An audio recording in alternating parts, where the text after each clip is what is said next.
Howdy, welcome to the FloridaMan40k podcast. I'm your host, John Lennon, and we are here with a very, very special guest at the Nova Open and Invitational. Today I have with me my fellow co-host, Daniel Smith.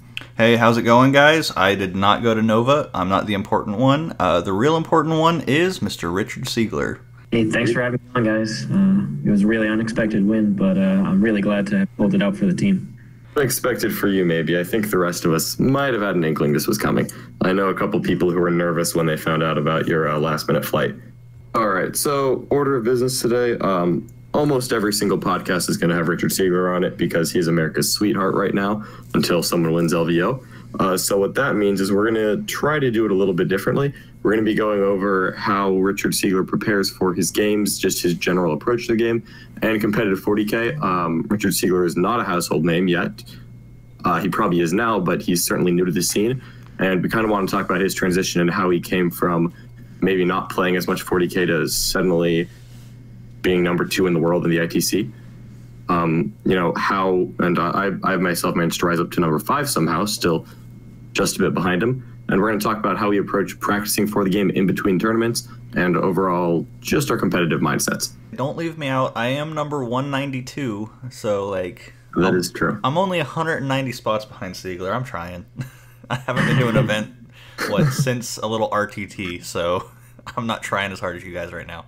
But I'm going to be getting back into it here pretty soon. All right, so let's get the ball rolling here. So starting things off, Siegler, we know that you had very minimal prep for the Nova Open.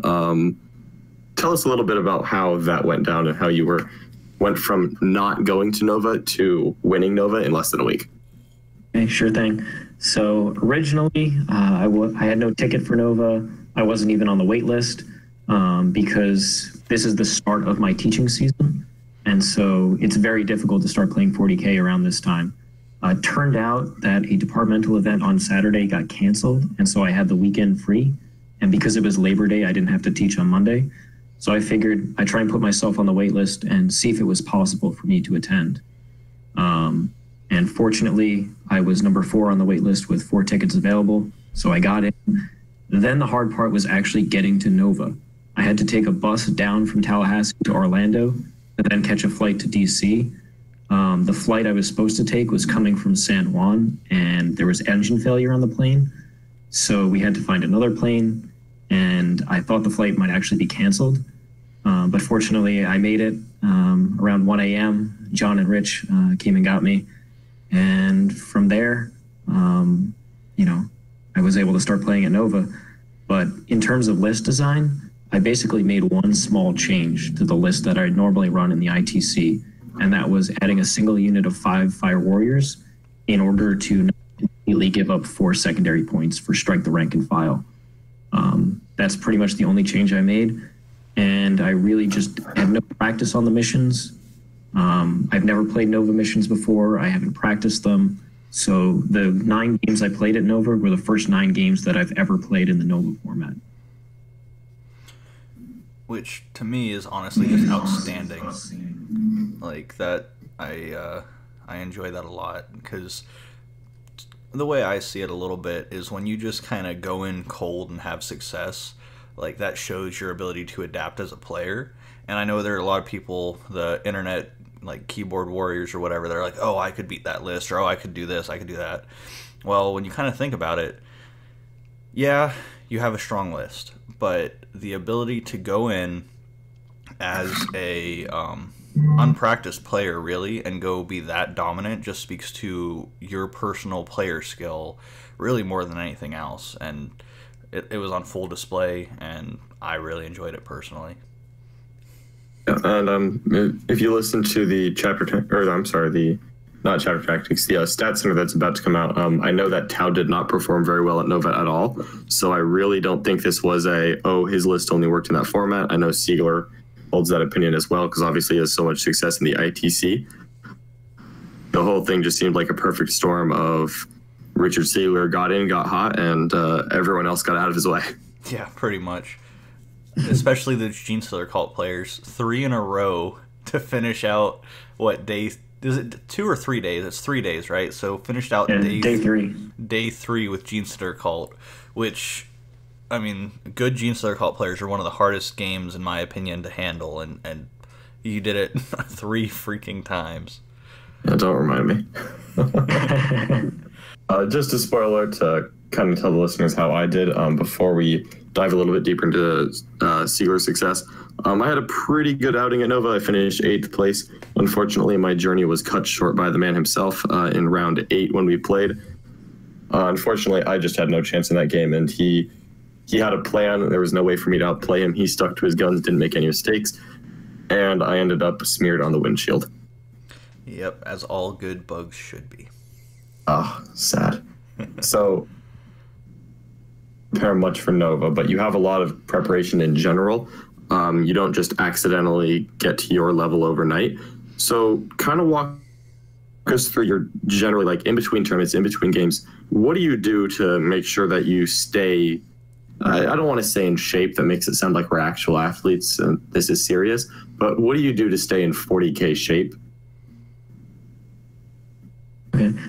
In general, because I live right next to several other good players, including Mark Perry, most of my time spent around 40K outside of tournaments is really talking about the game. I talk with Mark about strategy, about list design, about the meta.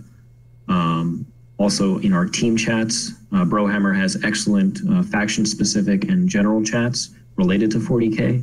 And so regardless of what change is coming out, we always have an intelligent and analytical discussion of the changes and how they might impact different lists.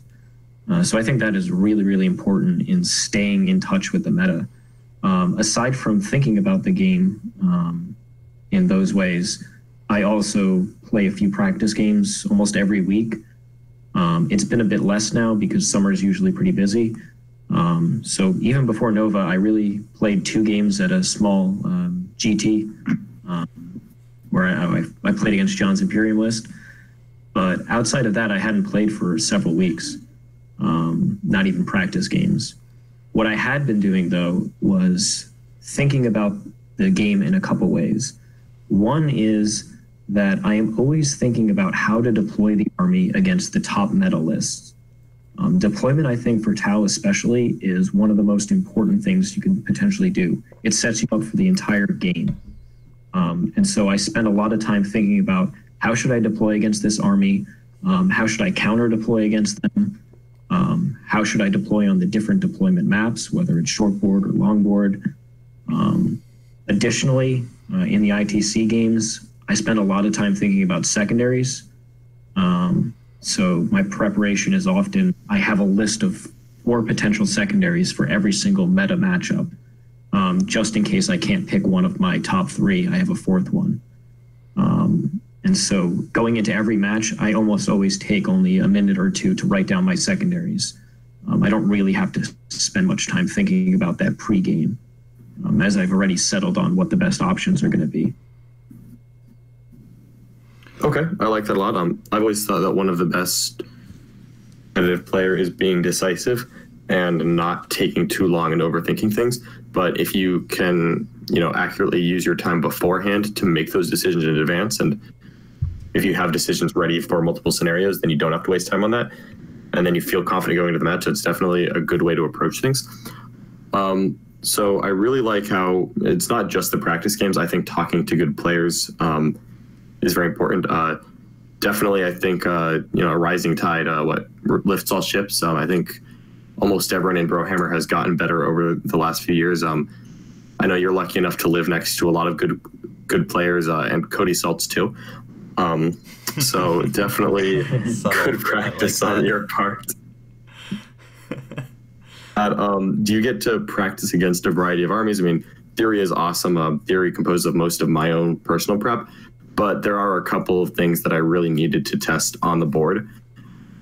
Honestly, I think I needed more practice into Tau, which and Orcs as well, which just my 2 losses of the Open. I say 2 with an asterisk. I forfeited my last game because I did not have the energy to play it. I'm not going to count that as a loss because we played about 1.5 turns before my legs told me to stop. So besides the theory crafting, how often do you get to are there any armies like you don't think you had practice against? Anything you were worried about going into Nova? Orcs. Just like you mentioned, we don't have a world-class top-level orc player in our meta. Yeah, and so I'm working on it.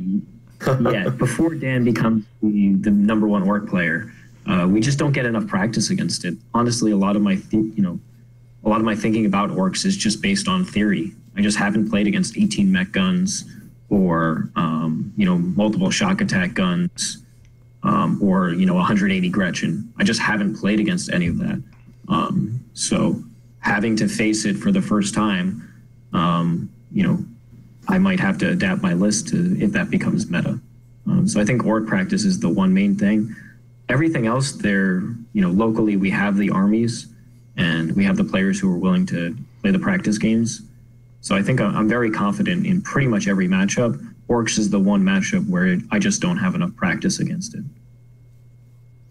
Okay. Well, yeah, that is true about just our region, really. I know, like, the Dangly Boys have Seth, and kind of up farther on the East Coast, there's a couple good orc players. But yeah, really, the Southeast just does not have orcs, like you said. That's one of the reasons I wanted to get them is, for me, I learned how to beat an army by playing with that army. And just like you guys, I have literally, like, I've never fought against orcs in a tournament in 8th edition. I haven't, and I don't understand. Well, I do understand why, because we have 1 or 2 orc players in the state of Florida, it feels like.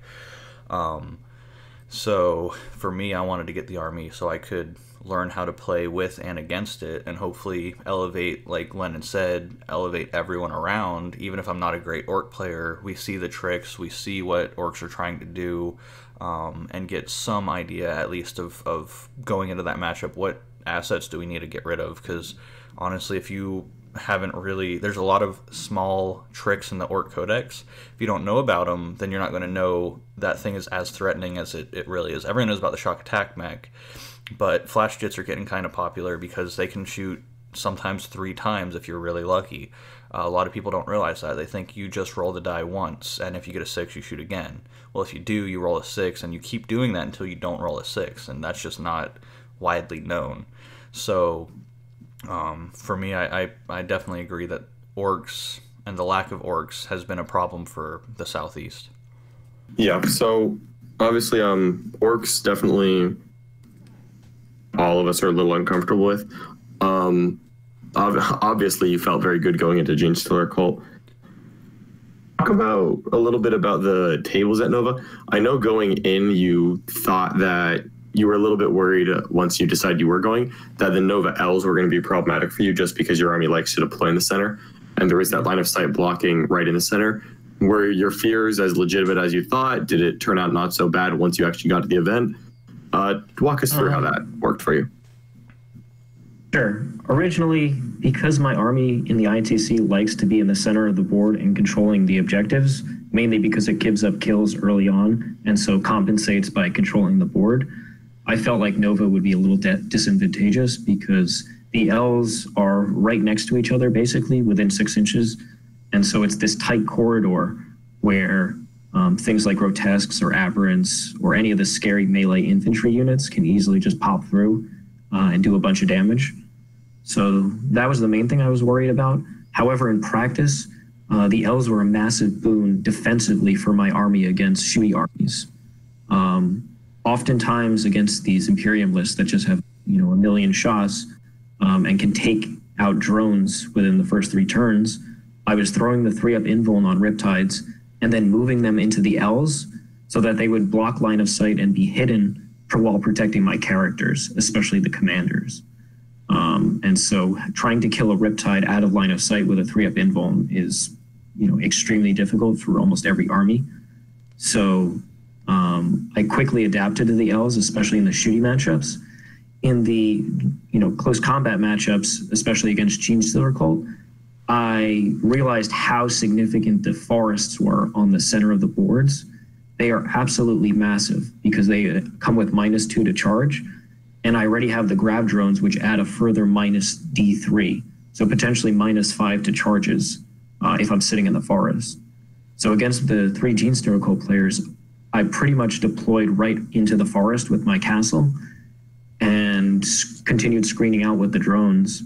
And because of the nature of the Tau versus GSC matchup, GSC really needs to pick progressive primary and hope that, because they just can't hope to survive long enough on those tables.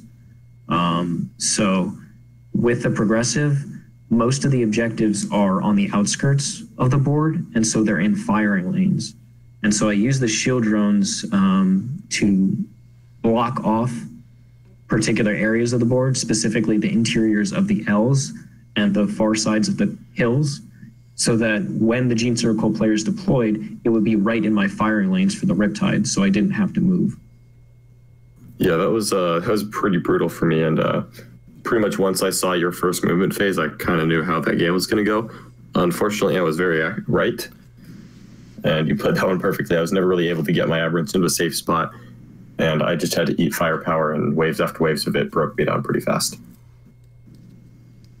Being able to adapt so fast, just because it looked, maybe a lot of people thought that it was going to be bad for you. I heard Nick Nanavati say that the only reason he wasn't bringing Tau to Nova was because he was worried about the L's just being too much to overcome. Obviously, that was not a problem for you.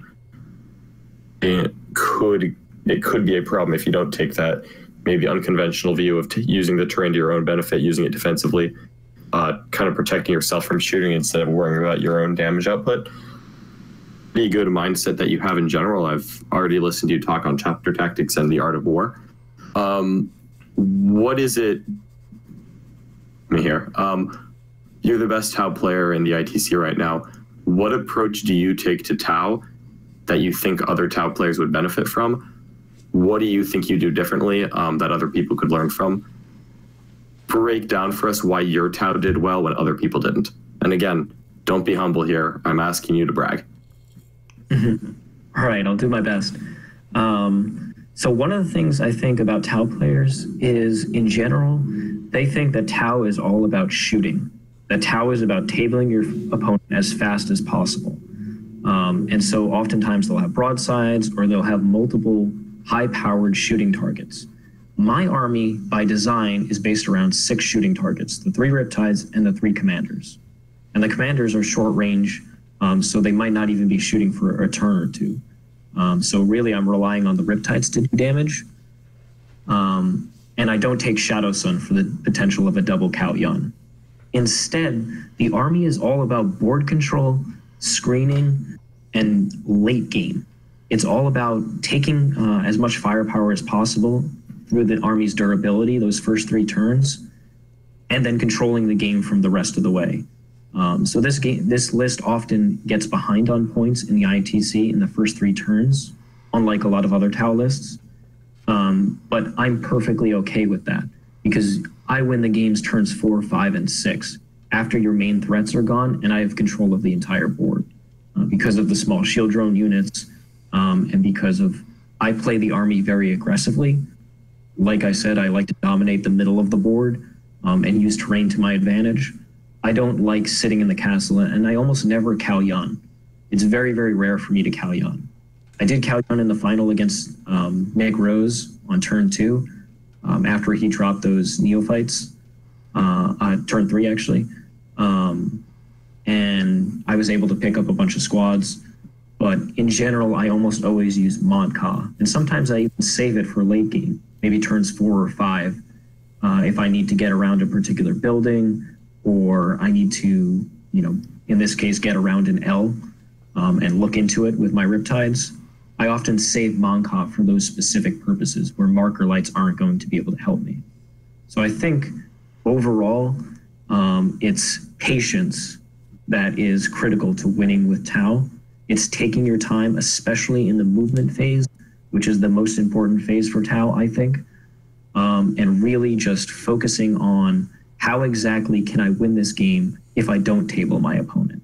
I think that's a really important mindset for Tau players.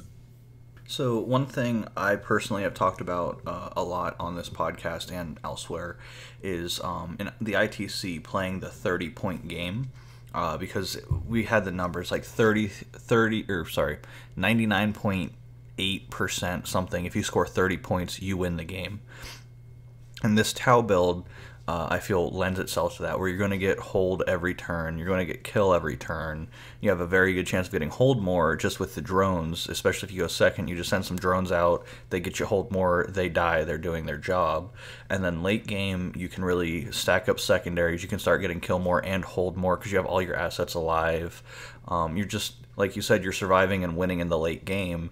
Most people try to just front end load and score as many points as they can as early as they can and try to demoralize their opponent more or less, where you're on that consistent burn and you score 5 points a turn until at the end of 6 you've scored at least 30.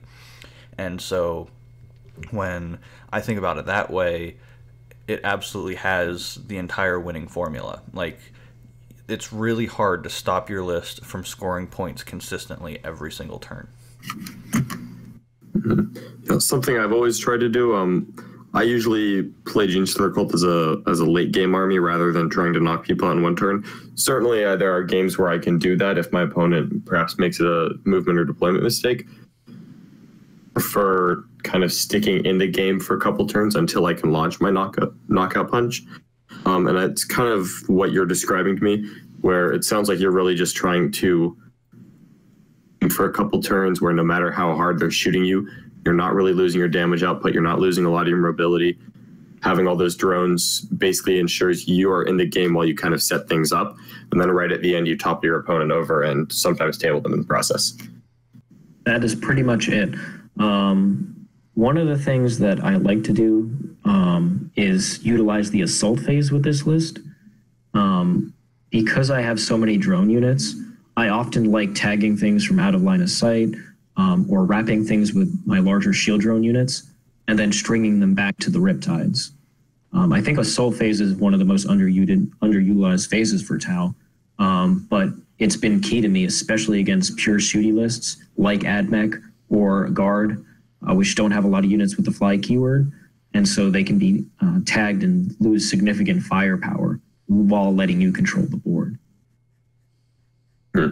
So definitely, yeah, I've seen you do it myself on my. Funny enough, I saw you tag Nick Rose's Kellermorph, and unfortunately that guy had pistols, which I'm sure you realized, but it still prevented you from being shot by other things, and it gave you a couple more swings while you tried to take that last wound off of him. Unfortunately, it didn't work, but obviously that did not cost you in the end there. No, it was intentional. I had put a full cyclic ion blaster into him, and Nick made 2 of the saves, and then he was down to 1 wound. So I was figured between the 3 drones and the 4 strikes from the commander at -1 AP that I would take him out.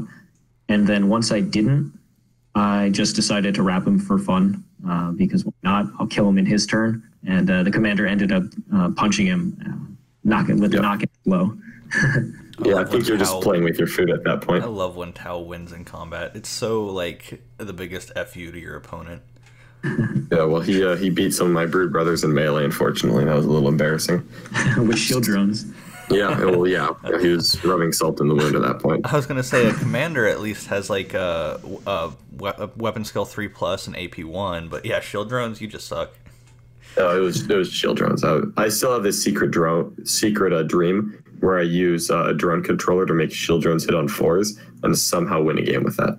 I don't know how I can do that, but that's my dream. I'm going to be honest with you guys. I'm sure you could win a game, but that's about as far as it would go. that's all I want. There are some pretty bad scrubs. You might find one. Can always try. All right, so let's see here. Again, you're very new to the competitive scene, and I don't want to dive just into your games at Nova. Talk to us about the total sum of the last 12 months. So when I met you, I believe we first met at DACACon in September, which was a GTI 1. You ended up going 4-1, lost your first game to a very good player, John Geiger, and then ended up cleaning house for the rest of it at your first GT, and had a very respectable placing, certainly better than most people do at their first GT. What sparked you to you good when you went to that first GT? Like, did you do a lot of reading? Did you just kind of go to a couple RTTs? Did you watch other people play the game? And then kind of walk us through how you transitioned from there in 6 months to being one of the best players in Brohammer, all the way to being perhaps the best player in Brohammer. All right. Again, don't be humble. We want to learn here. Yeah. So in my 40K career, started in 3rd edition, but it was mostly casual games. I played until 5th edition when the Grey Knights book came out, played a couple of games, but then stopped playing for a while. I didn't play any of 6th or 7th edition, and then started with 8th edition once again. And mostly, once again, just casual games. I was playing Grey Knights for almost a year into the edition. God bless you. Before I started up Tau. And then I went to a couple local RTTs in Orlando, started meeting some guys. I met Cass. I also met Jeff Barry, who destroyed, well, we actually played a quite close game. I played Pure Custodes against his double Reaper Bomb and triple Hemlock list. But I learned a lot in that game, and it just, influenced me to continue trying to improve. And so I slowly started learning more about the meta. I was talking to local competitive players and traveling to as many RTTs as possible. And that was around August of last year. And I just decided to go to DACACon at the last minute. I had never been to a GT before, never played more than 3 rounds. And, I didn't run the best list then. I was running kind of, a bunch of Fire Warriors, some supporting characters, 2 Riptides, and some Broadsides. And still went 4-1. Let's just kind of slip that in there. Yeah, I was playing Broadsides before they got the points reduction in Chapter Approved. But, I just played my best. I have a long history of playing strategy games and RTS games. So the tactical side of things has come very naturally for me. Really, it's been the repetition and the playing week in, week out that has helped me improve the most, especially playing against really, really good other top players. John, you especially have helped me, including just one RTT game where I got wrapped to hell by a bunch of grotesques. That game, I have never gotten wrapped like that ever again. And I regret it deeply. I should have saved it for a special occasion. That's a hard lesson that every Tau player has to go through. Like, the first time I ever wrapped Will Taylor and tri-pointed him with my cultists, he looked like he was going to murder me. And in the same tournament, Richard Martin was playing triple Storm Surge, and I actually wrapped the Storm Surge with cultists. And, the game was over at that point. It was hilarious. I thought, I don't know, his normal grin turned into a frown, and at the time I didn't realize how significant that was. But every Tau player remembers their first time. Well, Siegler has managed to turn it into his last time. Now obviously you've got a very fly-heavy list. You've got, just a couple characters, Pathfinder squads, who usually end up marked before anyone gets near them, and when they don't, you've got a couple tricks to keep them out of melee. Just for the listeners, I think I know most of them, but what do you do to make sure that no one has ever gotten such a wrap on you again? I pretty much always keep the infantry base to base with my Riptides, so in case somebody tries to come in and wrap them, it's impossible to get the tri-point off, and then I simply move the Riptide away and then move the infantry back into the space that's been opened. Otherwise, I tend to keep them on the 2nd floor of ruins, especially the Pathfinders. When they get that pre-game move, I just bring them from a 1st level all the way up to the 2nd, and then usually my castle is screening out so that it's difficult to get close. So in general, I'm almost never worried about getting wrapped because the castle is just too tightly packed with fly keyword bases. But it's, it takes practice, really, really practice deploying.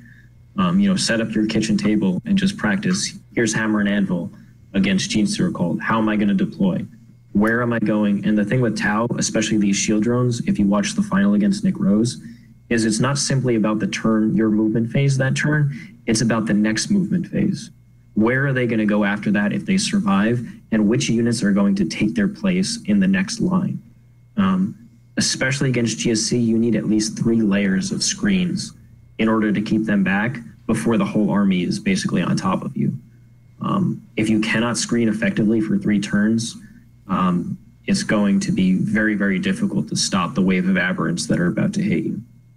And I do feel like you have the advantage in that matchup, but I also think that there's just absolutely no room for error. I at the Super Secret GT a couple of weeks ago, I ended up playing a Gene Stealer, or my Gene Stealer cult, the exact same list as my Nova list, into a Tau list very similar to Siegler's. It had the Pathfinder drones, it had, you know, the Grav drones, it had a couple Riptides, 40 drones, had a couple of broadsides in there, but it had the Civ Commanders. And I think I got in ITC missions because I was able to find a little hole, found one Pathfinder who wasn't maybe touching his Riptide Mama quite close enough, got it in combat, tri-pointed it, and just ended the game right there. But I think with the experience you have and the practice you have, and I'll toot my own horn, we've played quite a few times, and I think you've learned about it. See that as being a favorable matchup as long as you keep your cool. Like, you keep mentioning Gene Stealer Cult as kind of your example, and obviously it could go very badly, but overall, do you see that matchup favorably still? Yeah, I think it's, if you bring as many small drone units as I do, I think you can screen long enough that you force the GSC player into some riskier decisions if they want to try and win the game. I think that overall, the GSC shooty version is actually worse against this list because they basically drop their whole army down, and mining lasers just don't do enough damage against Riptides. Usually I have enough drones around the Riptides that I can pass off the couple that might make it through, but they just don't do the damage, and the burst count is almost picking up a full squad by itself. So I think your version of the list is actually scarier. It has more potential with the triple Patriarchs, the double Aberrant Bomb, the potential to fight twice, the Abominant there for all the extra buffs. I'm more worried about the close combat ones, and that's why you have to be really, really precise with your drone movements. Everything has to be planned out a turn in advance. If you mess up, like John said, it still can absolutely go pear-shaped for you. There's just no by mean, this matchup is no means an easy matchup for Tau. It really requires you to play, a game of chess. Gene Stealer Cult almost always is a chess game. The best case scenario is that you have the tools to play in Gene Stealer Cult, and then it's just playing a game of chess inside 40K. I do think, though, that with the Tau matchup, the ball is kind of in your court, where if you control the pace of the game and you don't make any mistakes, it's very hard for the Gene Stealer Cult player to impose their will upon you. But once you make that one mistake, then they exploit it and the game's over. You played 3 Gene Stealer Cult players in a row. You went 3-0. You had a good Gene Stealer Cult practice. You had a good plan. You executed it well. Do you think that there's anything, and myself included, could have done differently, anything unconventional they could have tried to perhaps break through the castle? Or do you think that as long as the dice are average and you are following your plan and pre-measuring and being very careful, you think you can usually take that one? I think I'm looking for help here, actually. I think especially in the Nova format where you have to choose primary, choose the progressive or endgame, it's way too risky to pick endgame. You kind of are forced into progressive, and if the objectives are on that outskirts like they were against you and Nick Rose, it's really, really difficult. I deployed specifically not just because the forest was advantageous to me, but because if I needed to, I could bonka a little further and look into the L on your side of the board, so that there was no way you could easily hide in them. Because I think if you put all the aberrants in there and the bunch of characters and just sit there and wait and come out endgame, that would be the way to win. However, that was why I was saving Monka or deploying close enough that even with a single move, the Riptides would be looking into the L. So even if I really deployed as perfectly as I could, to counter any of the plays that you could potentially make. Yeah, I'll tell you that was actually my hope once I knew that I was going first in that game. That was what I was looking for, the opportunity to exploit. And once I saw your first movement phase, I knew that you were ready for that, and you were going to do everything you could to make sure that couldn't happen. That's when I kind of had to abandon that plan and just go all in and hope that the dice favored me.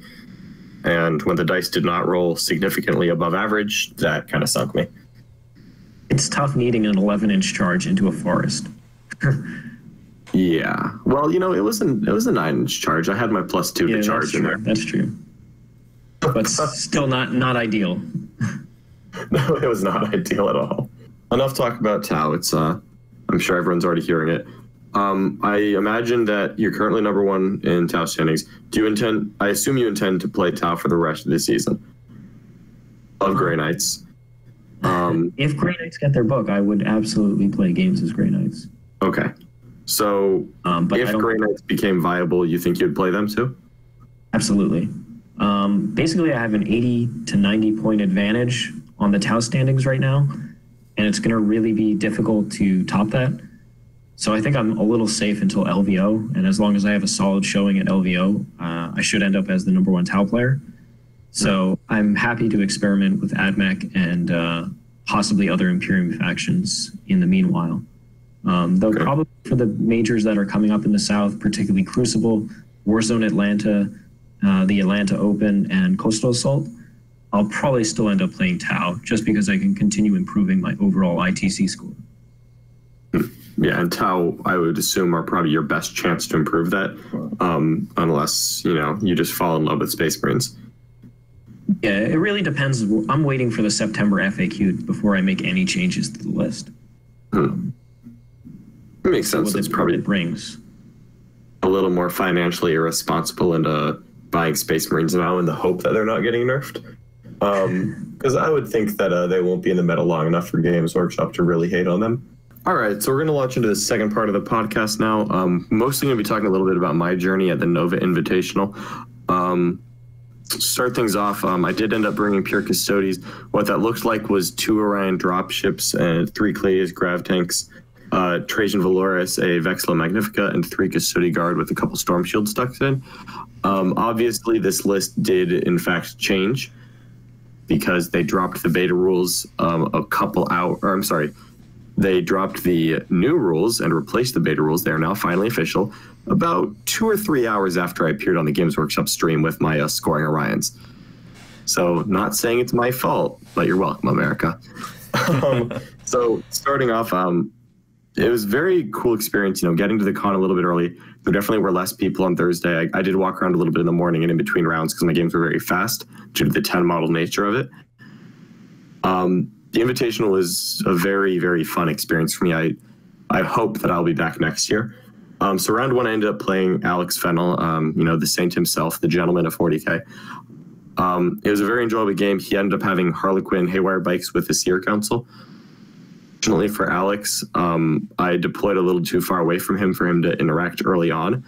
And the guns of my army wore down negatives to hit and invulns just through sheer weight of applied mathematics. Where, hey, if I hit on 2s, reroll everything, there aren't enough negatives to save you. I ended up having a relatively easy win because that sounds, you know, belittling of Alex. He was a fantastic opponent. I think did the best he could in the scenario, but I think the matchup was very skewed in my favor, and I was just able to take down the Seer Council a little too fast. Even with Fortune and a 3-up invuln and lightning fast reflexes, I closed inside the Elitalk range on turn 1 and just doused him in firepower. And I just think I was able to take his units down a little bit too fast. And by the end of turn 3, had taken out all of his threats, so he kind of called the game there. But I ended up going against Mr. Tony Kopak. Tony had a very typical, but he had a not surprising Imperium list. It was kind of the combination of 2 different archetypes. He had the Blood Angel Smash Captains and the Catachan Brigade. But instead of maybe a Castellan, he plugged in 3 Caladius Grav Tanks. I was lucky enough to go first in this game, and again, just applied massive weights of firepower and took out his threats in a couple of turns to able to take that one pretty quickly as well, because by the end of turn 2, I'd killed both Smash Captains and all 3 Caladius. and that's kind of all she wrote. I was able to, when I went first, I moved my army up just enough that his smash captains would be able to move into me and have about 7 to 8 inch charges. And I started shooting the Cladius down to send both captains in, but doing so took him past where his turn 1 screens were able to get. One captain made the charge, one did not. That captain killed the Cladius, but I was able to take advantage of their positions, blow away the small screens that were protecting them, kill both captains, and finish off the Cladius right there. Again, that sealed the game very quickly for me. Playing against these high-level players, all 4 people that I played in the Invitational have been to ETC multiple times, have been on Team USA. A couple of them have been on other teams like England, spoiler alert. So it was very interesting kind of seeing how they reacted to me having an extreme skew list that I didn't have a lot of practice with it. I played an RTT the week before just to make sure I knew what was in the list. Used it relatively efficiently, I think, and it was interesting watching them respond to being put in disadvantageous positions. Most of them weren't able to recover from that, but still, where some people might mouth by that army turn 1, they would immediately quit. No one in the Invitational did that until the game was well past, any hope of victory. So it's kind of interesting seeing what people's plans are for getting punched in the mouth and seeing how people react to that. That was probably the part that was most interesting to me, just because games I did have a very serious advantage. Round 3 was again against a triple Cladius list, Mr. Tyler DeVries. He backed that up with something I actually really liked and would end up seeing later in the tournament. He had the Hammer of Sundred's Tank Commander, and he had the Admech Chicken Walkers with the autocannons. I really like that unit. And thought of it in the context of Imperium Soup. Scorpius tanks, and he had those as well, and I love those. But I hadn't thought about adding those autocannon chicken walkers. I think that list was very powerful. Again, I did go first, and I was just able to do way too much damage. Going first, I killed 2 Cladius and killed 3 of the chicken walkers. Limited his damage output. He didn't get a kill turn 1, and then having a second turn of pretty much unmodified firepower was really all she wrote. Really liked some of the armies I got to see in there.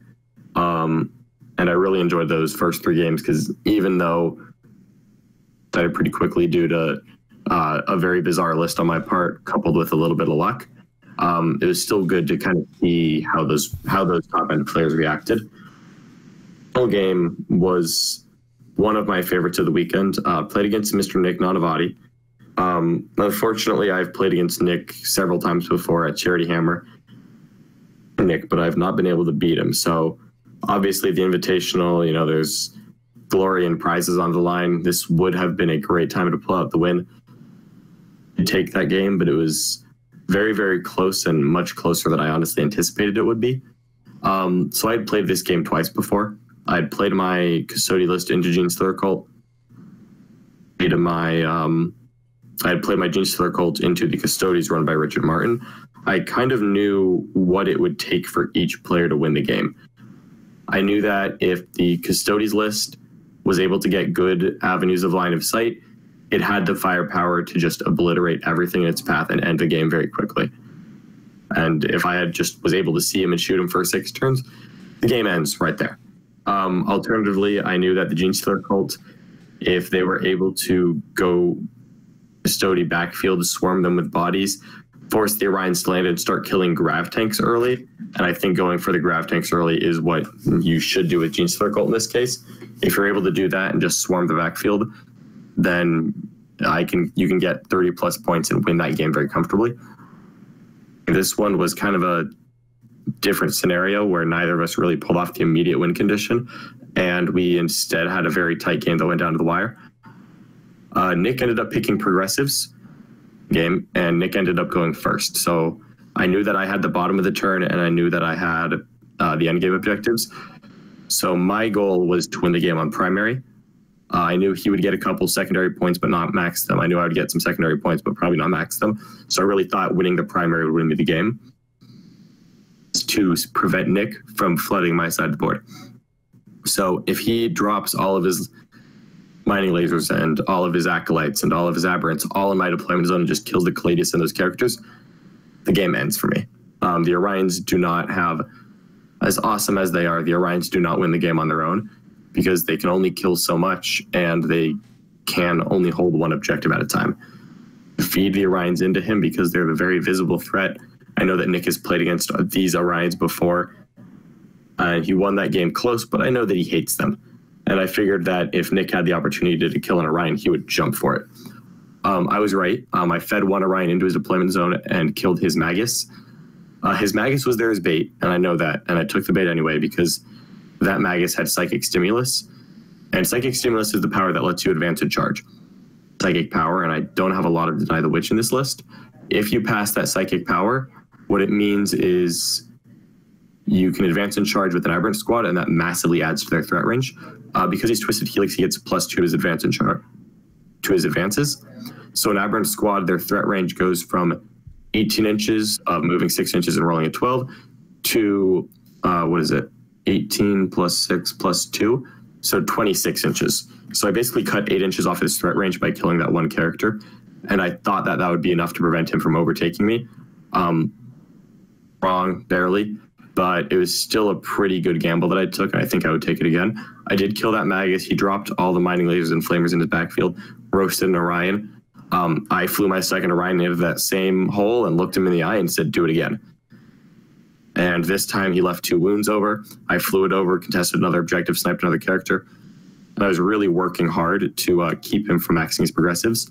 In the end, he scored 9 progressive points out of a possible 18.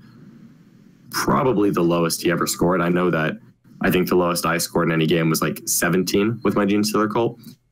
Keeping him down that low meant that I just needed to get on 3 objectives to end the game. Nick kind of caught on to my plan on turn 4 when he realized he was nowhere near any of the 3 objectives that my Caladius were nearby, and he had to run across the table kind of threading between the L's to come get me. He did end up making a long charge through a Tanglefoot grenade on turn 5 that kind of sunk things because he was able to kill a couple of my small units like the Vexilla, Trajan, the Guard that I was kind of relying on to go get me objectives right at the end of their OPSEC.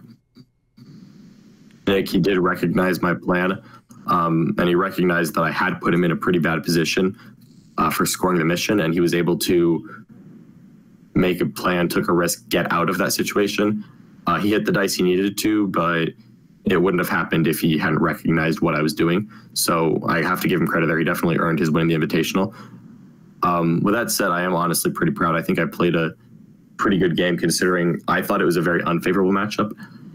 Notorious Warhammer community table where the L's are about 12 inches higher than they are on any other table in the room.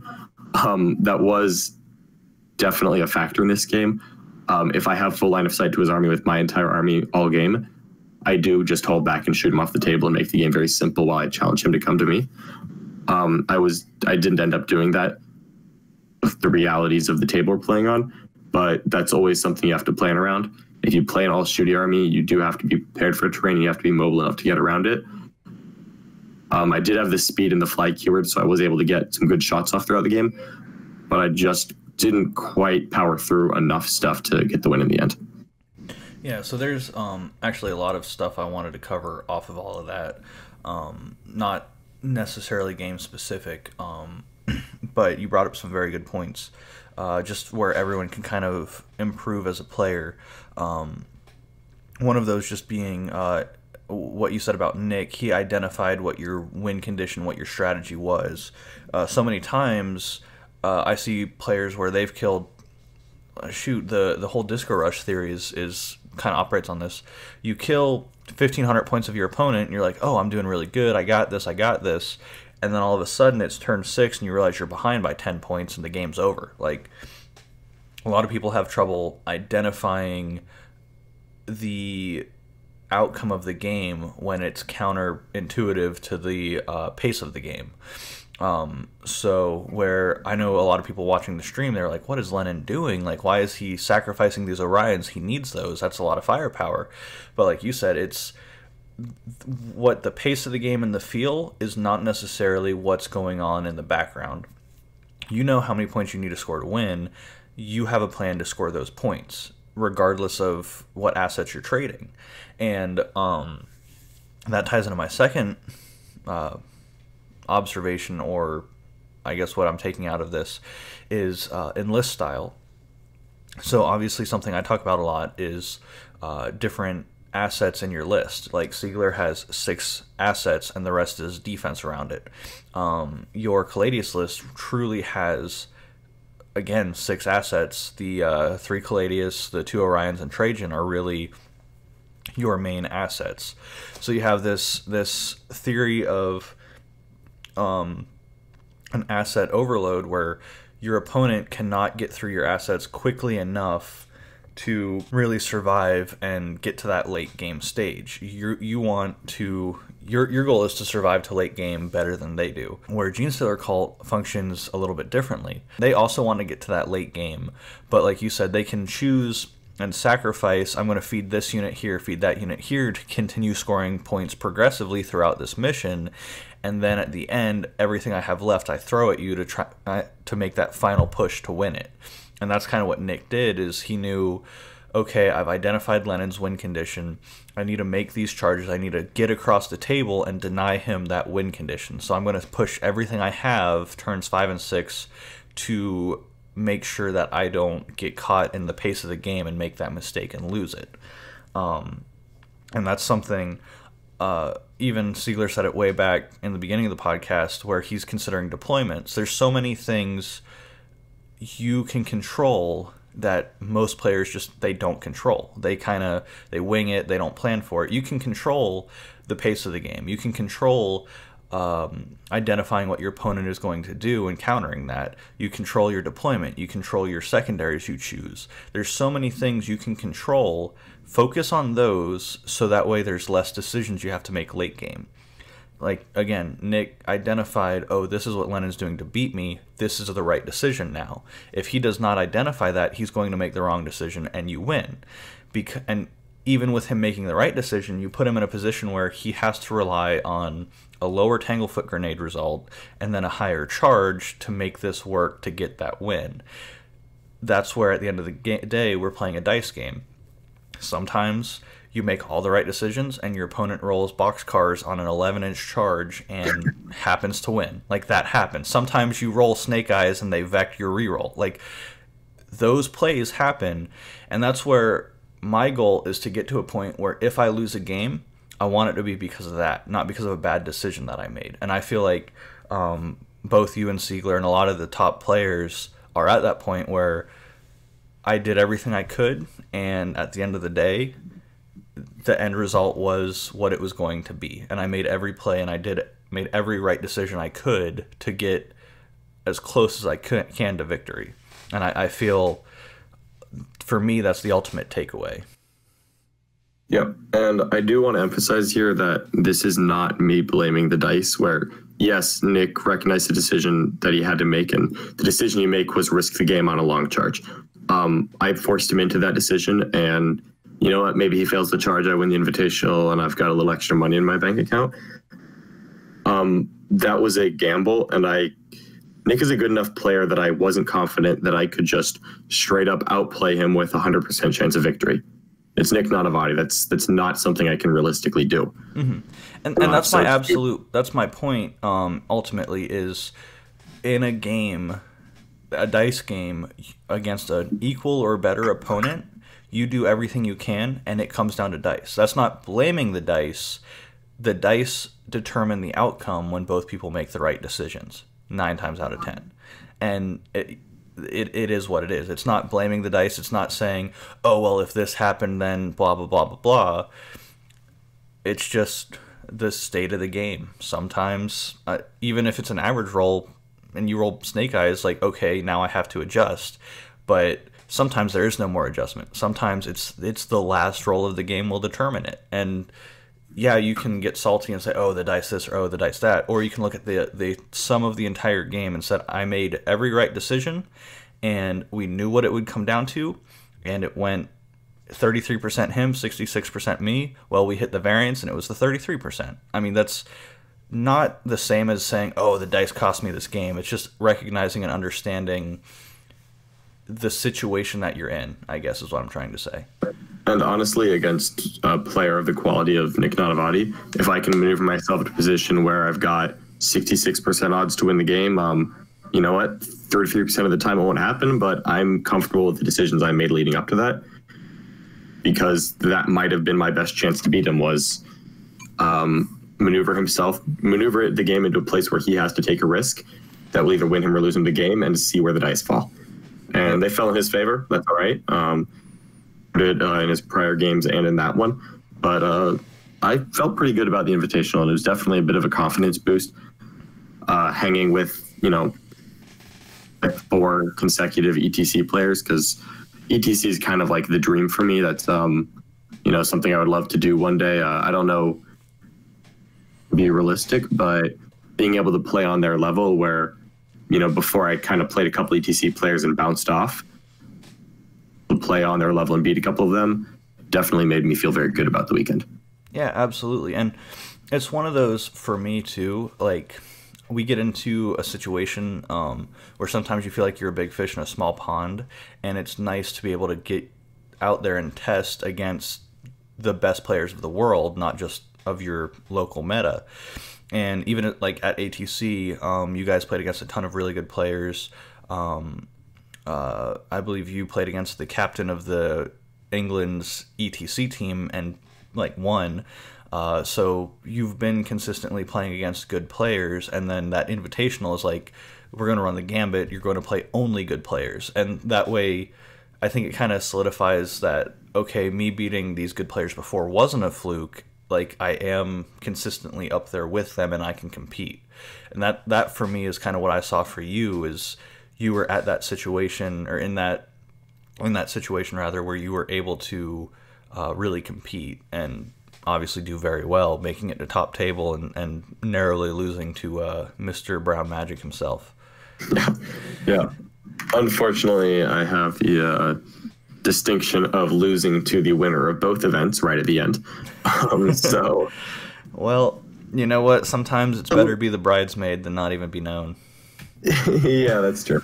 A little bittersweet in that aspect, but overall, I am very happy with the progress I've made as a player.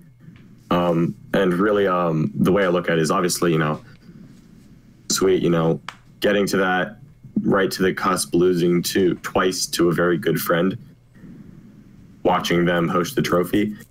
That doesn't take anything away from their accomplishment. It really just drives me to be better, and it shows that I can be better. Yep, absolutely. And personally, I'd probably get saltier at the table losing to someone I know, someone I'm familiar with, because you've played before. It's not like you lost to the unknown. You have to admit they won. You know what I mean? Oh, yeah. So at the table, maybe I get a little bit salty, but then afterwards you brush it off and you're like, okay, well, at the end of the day, one of my guys got it. Whether you're on the same team or not, you have a relationship. You can enjoy the moment with them, and really, when you're in the community and you're friends with a lot of these players, it is really cool to see continued sustained success. So I know you and Nick, both being Gene Stealer Cult players, have interacted a lot and have, I think, a little bit of a rivalry, even though it's not necessarily a widely known or seen necessarily. It might be, but both playing Gene Stealer Cult, both being top 10 of the ITC. You're actually in the lead this year. I do think there is some good back and forth there, and I'm excited for when you break through and you get to hoist the trophy. I think that'll be a lot of fun. Oh yeah, definitely. I feel like I am sitting right on that cusp right now, where I haven't quite tipped onto the right side of it, but I recognize that I have been improving as a player. So honestly, as long as I can keep seeing progress in myself, to keep running up to the cusp and knowing that eventually it's going to fall my way, that's really what I'm going for. Is if I lose and get better, then one day I just won't lose. Yeah, absolutely. You know, on that day I will be Siegler. Pretty much. Yeah. So we're a little past the hour mark. I know we do want to talk some about Gene Stealer Cult and the meta moving forward with the new Space Marines, with Tau getting a little more popular. I think this would be a good opportunity to tease that and talk about that a little bit more next week, and talk about Tyranids next week as well, because we gotta tease that too. But and it's like almost 10 o'clock and we have to work tomorrow. So with that, is there anything else you want to say or lead into or tease for next week? No, I think next week definitely talking about the progress of Gene Circle and where I see them going in the meta is a good topic. I'll have a little more time to process Space Marines by then as well, because now that Nova's open, I'm putting my pure attention into Space Marines, not just playing them, but kind of figuring out their strengths and weaknesses. Hopefully we'll have some tournament results with the new Space Marine Codex by then, so that we can maybe recognize what the start of the meta build is going to be. I think I'm starting to put together what the White Scar meta build will be. I think I've started to write some stuff I like for Ultramarines as well, but I want to talk to some more good players, like some of the famous Imperium players of US, and kind of see where that's going. Mm-hmm. But I think that would be a good topic for next week. I'll brush up a little bit more on Space Marines. We'll talk about where Gene Circle's going, and we'll talk about Tyranids. Absolutely. Now, one thing I do want to tease as well, our own Mr. Siegler is potentially going to be the head judge for an Iron Man here in a couple weeks. And if rumors are true, you might just happen to be the ringer with your new Space Marines. We'll confirm that next week, maybe not. But I'm hoping to go to that one. Haven't decided if I'm going to do Orcs or Chaos Knights. Both just intrigue me, and with the new Marine meta, it can be wildly different just based on what they do. So we might have some tournament prep to continue talking about. So I'm looking forward to it. All right. And then just for any of the local listeners, you find this Iron Man. I believe it's on September 21st. What's the name of the store it's going to be at? I think, is Siegler still listening in? He might be able to drop in and plug it for us, but I did not write that information down. Dun, dun, It's dun. Campus Cards and Games 2 in Orlando. There it is. There we go. Siegler dropping in with the save. Campus Cards and Games 2. You said it's Orlando, so that's like not far at all for me, so I should be able to swing that. And it's my the weekend before my birthday, actually, so I think that'll be my birthday gift to myself, is going to a GT. And if I don't have to compete with either of you two, then I might actually have a chance to swing in another one.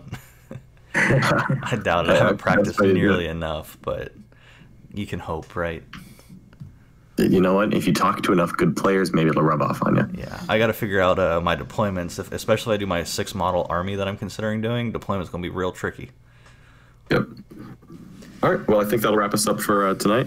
Richard, thank you so much for joining us. Congratulations again on a fantastic weekend for Brohammer. Has lifted all of this up and has brought the team up to number 3 in the ITC, as well as putting the top 5. So definitely a very good weekend for Brohammer, a good weekend for Richard Siegler, and a bad weekend for all of the people who hate Tau. Yes. Especially the Gene Siegler cult players who hate Tau. It really sucked for them. No need to make it personal. All right. Well, thank you so much for listening. Feel free to like, subscribe, drop us some feedback. Let us know what you think, and we will be back next week. Yep. Have a good night. Find us on iTunes, YouTube, possibly other places, depending on how that's going with all the random emails we have to send out and get approved and all that. But we will continue to work on that, get onto as many hosting services as we can. And so with all that, like Lennon said, thank you and have a wonderful day, night, whenever you're listening to this.